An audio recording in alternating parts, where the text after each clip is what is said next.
as you heard me speak yesterday, I actually am from a very traditional Christian family that I had a lot of resistance to sort of the blame, shame, guilt version of reality that, was presented to me in the church. But I thought Jesus was really cool. But I couldn't quite reconcile the God of love and forgiveness and oneness with the God of hellfire and brimstone and damnation. How many of you know what I'm talking about? And so a lot of my books, particularly the Jesus book, was really about trying to take a look at the great spiritual mysteries that came before him, that were on this planet for at least 4,000 years before the birth of Jesus and at least 400 years after the birth of Jesus, and how the great masters in these traditions knew he was coming, how they had waited on him for over 500 years, and how his birth was predicted in the Druid teachings, the Persian teachings, the Egyptian teachings, and in the Buddhist teachings, as well as the Essenes. The Buddha had actually predicted that a perfectly enlightened being would incarnate some 500 years after him. And during the 6 years Jesus spent in the temples of Rajagira, in the Buddhist monasteries learning Pali, and that he was acknowledged as the second Buddha that the first Buddha had predicted would come. This book, The Return of the Divine Sophia, was a game changer for me. It really chronicles the journey that I took when I was 27 years old, and I actually was contacted on the inner planes by the priestesses of Isis, who, like many of us, I had no idea who they were. Is this some strange Egyptian cult or something? I didn't know.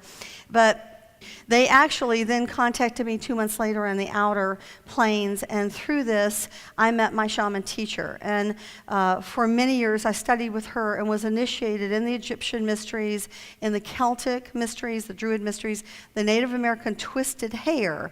And that is a particular group of 300 to 500 shamans throughout North, South, and Central America. They're not true to any one tribe like the Zuni or the Navajo or the Hopi. They could be born in any tribe. And I think you're born a twisted hair.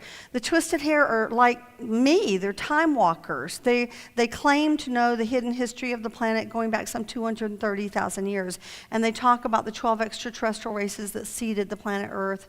And I actually have some DVDs on this. And this knowledge was also, in my training, I became initiated in the goddess teachings. And little did I know that there was a divine feminine that had been honored by traditions all over the world. From the east to the west, the north, the south, every tradition in the ancient world honored the divine feminine in balance with the divine masculine. And somewhere along the way, we lost the thread of the plot. And basically, for tens of thousands of years, there was no war on this planet. And this is when God was considered to be the Divine Mother. And that's because everybody could notice that the only one that ever gave birth to anything was the feminine. So who would have birthed the universe? Well, it's logical to imagine it was the Divine Mother, since every other organic life form, it's the divine female that's giving birth. And so how in the world we got this turned around to think it was the male that was giving birth, I don't really know. But it seems a little confusing. And then it became the Divine Mother and Father. And that's perfectly wonderful with me, because in fact I work with the Divine Father and Mother, and they're both really wonderful. And then it became the Divine Father, Mother, Daughter, Son. In other words, the aspects of the Mother and the Father that come to earth and incarnate here from time to time to help humanity. Well, that sounds pretty good to me too, because it's all balanced. But then the patriarchy rose up about 1800 BC and began to suppress the Divine Mother, the Divine Son, and the Divine Daughter. And basically, they wiped them out by around 500 BC in many places, especially the Jewish religion. Although there was still the idea of the Shekinah among the esoterics, the breath of God, and the Divine Sophia, the goddess of wisdom, within the esoteric teachings. All teachings have an exoteric and an esoteric. The exoteric is basically morality. It's like the 10 Commandments. Don't lie, cheat, steal, or kill, or take your neighbor's wife because he'll probably beat you to a pulp. Not so good. That's like basic, manners. If you act in integrity, then your karma won't come back to bite you in the rear end. So that's the exoteric level, the outer level of teaching. But the esoteric teaching is the path to self-mastery and self-realization. And this, of course, is what was taught within the great spiritual mystery schools, and what Jesus taught his apostles and his initiates. And this book is very much about the discovery of this incredibly beautiful time where there was no war, and how we lost our balance, and how we've been living in an imbalanced society for a long time. We finally got the divine son back with Jesus, thank goodness.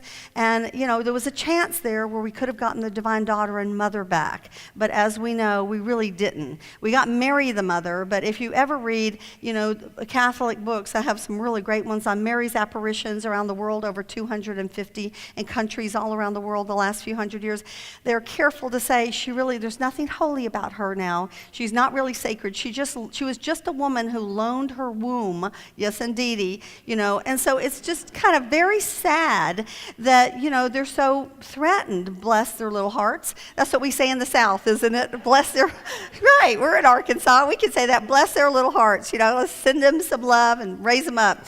So we still have a few of these, and these are very powerful. So this is my new book. It'll be out in the end of September with Inner Traditions, and it's really a powerful book. And again, writing these books takes me on a great journey. This book is really about who we are as a soul, and I was really enjoying Guy. Earlier, I got to sit in on most of his wonderful lecture about the ego. How many of you were there for that? And the nature of how the ego gets formed when we come down into the physical world. And like he get the analogy of the balloon, you blew up if the soul is the whole universe of the air, and you blow up the balloon, who you think you are is just the air inside of the balloon. That's how limited it really is. And our only access to the whole room is through the little nozzle of the balloon. And that's a pretty limited access, wouldn't you say? So he was really talking about how we can, through meditation and work on ourselves, how we can open that connection. And it was really beautiful. So wherever you are, Guy, good job. Did a good job. So this book takes us into not only the angelic origins of the soul and how we each come from each of the 9 orders, but what the landscapes of heaven are. When we die, and all of us have died many, many times and come back, we just have that darn amnesia. I hate that part, don't you guys? So we know what it's like on the other side. So I have incredible reports of that from near-death experiencers and people who've been to the other side, including myself. I died in 2003 on an operating table. I've had lots of fun experiences in the physical body, and health is sometimes a little challenge, maintaining all this highly charged spiritual energy and trying to contain it in a vessel. How many of you can relate to that? I'm sure you can. So I had a very powerful experience where I died, and it was funny because my mother's always had perfect fingernails, and I've never gone to get toenails or fingernails done, but I did it. I said, Mom, just in case I die, that way I'll look really good, for the funeral. She was happy about that, really.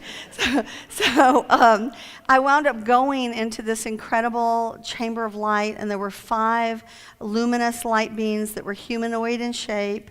They were unconditionally loving, and they just completely flooded me with love. And they said,